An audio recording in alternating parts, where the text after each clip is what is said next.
بسم اللہ الرحمن الرحیم۔ السلام علیکم۔ بہت سے لوگ یہ سمجھتے ہیں کہ آداب کے اصولوں کا خیال کرنا صرف سرکاری کام اور شاہی خاندان کا لبادہ ہے، لیکن در حقیقت جب کوئی بھی کسی دوسرے شخص سے ملتا ہے تو وہ نادانستہ طور پر ان کی توجہ اپنی طرف کھینچ رہا ہوتا ہے، اور ایسے میں اگر آپ کا تاثر دوسروں پر غلط پڑے تو اچھی بات نہیں۔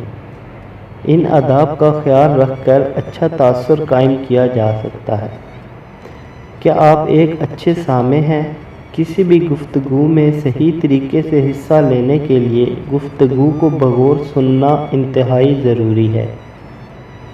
جب آپ اپنے والے کی بات دھیان سے سنتے ہیں تو اسے بہت اچھا محسوس ہوتا ہے۔ اگر آپ اس گفتگو میں دلچسپی نہ بھی رکھتے ہوں تب بھی ادھر ادھر دھیان نہ دینے کے بجائے غور سے سنیے، اس سے آپ کا تاثر بہت اچھا پڑتا ہے۔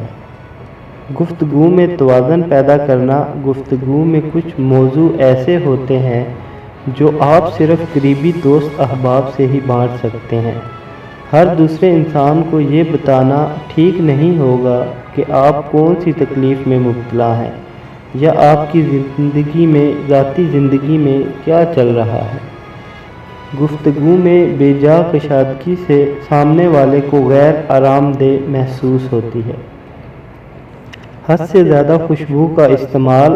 آپ بھی شاید ان لوگوں میں سے ہو سکتے ہیں جو یہ سمجھتے ہیں کہ اگر بہت زیادہ خوشبو نہ استعمال کی تو آپ کے پاس سے اچھی مہک نہیں آئے گی، لیکن در حقیقت آداب کے اصول اس بات کے خلاف ہیں۔ ایک قیاس کے مطابق سینٹ سرکل یعنی ایک خیالی دائرے تک ہی آپ کے پرفیوم کی خوشبو محدود ہونی چاہیے، اور دوسرے افراد بس اس دائرے میں داخل ہونے کے بعد ہی خوشبو محسوس کر سکیں۔ اپنا بیگ میز پر نہ رکھیں۔ اگر آپ کسی کے گھر، ریسٹورانٹ میں جاتے ہیں تو خیال رکھیں کہ آپ کے پاس بڑا بیگ ہے تو اسے زمین پر رکھیں۔ گود یا دوسری کرسی پر رکھنے سے بھی اجتناب کریں۔ کوئی بھی چھوٹا پرس ہی میز پر رکھا جا سکتا ہے۔ مشروب یا کھانے کو مکمل طور پر ختم نہ کریں۔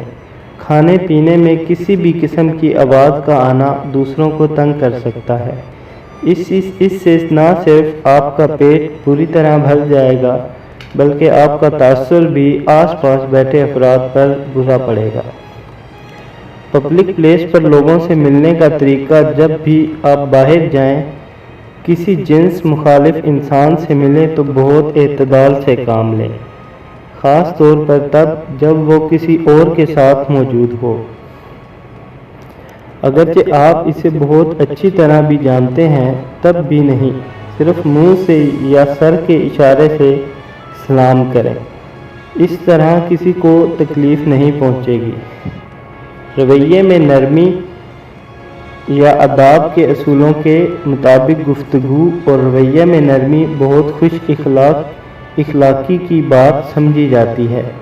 جب کسی انجان انسان سے ملیں تو اپنی آواز اور رویہ نرم رکھیں اور ادب سے بات کریں، چاہے وہ عمر میں آپ سے بڑے ہوں یا چھوٹے ہوں۔ امید کرتا ہوں آپ کو میری یہ ویڈیو بہت پسند آئی ہوگی۔ اگر آپ کو ہماری ویڈیو پسند آئے تو لائک کر دیں، ہمارے چینل کو سبسکرائب کریں اور بیل آئیکن کے بٹن کو پریس کرنا ہرگز نہ بھولیں تاکہ ہر نئی آنے والی ویڈیو آپ تک بروقت پہنچ سکے۔ شکریہ۔